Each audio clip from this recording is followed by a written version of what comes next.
Antonio, during the COVID-19 crisis, we've had a lot of institutions issuing COVID-19 themed response bonds. Tell us a little bit about your involvement with the product and what value you see it having for the market. Yes, indeed, Luis. We issued last week COVID-19 social bond transactions. You know that ICO has been well known by issuing social bonds. Since 2015, we've been issuing at least once a year a social bond transaction. Now, obviously, I mean, the burning issue is the COVID-19 crisis. So clearly, we wanted to address that issue. So we used our very recently updated social bond framework, where we had included these issues, pandemic issues, in order to really go to the market and to really test what was the appetite for this kind of products. You know that for sustainability bond, there has always been a growing appetite, but what I can say, bearing in mind the success of this of the transaction that we did, is that the investor community is willing to participate in this kind of transaction. They really want to be engaged, to be part of the solution of this crisis.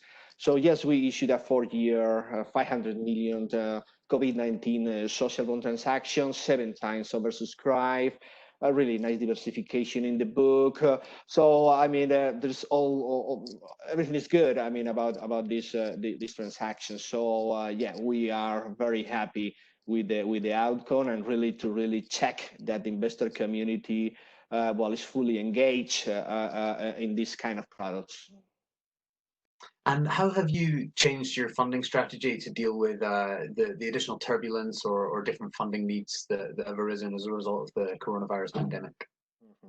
Well, in the case of ICO, we haven't changed the size of our funding program. At the beginning of the year, we estimated that it was going to be 5 billion euros, and we still stick to that number, 5 billion euros. We do understand that we are not going to have to increase our funding program because the form in which the aid is coming from the government is in the form of guarantees. Guarantees don't imply liquidity, at least in these first stages. So in terms of volume, the same volume. It's true that we've changed the composition of our funding program.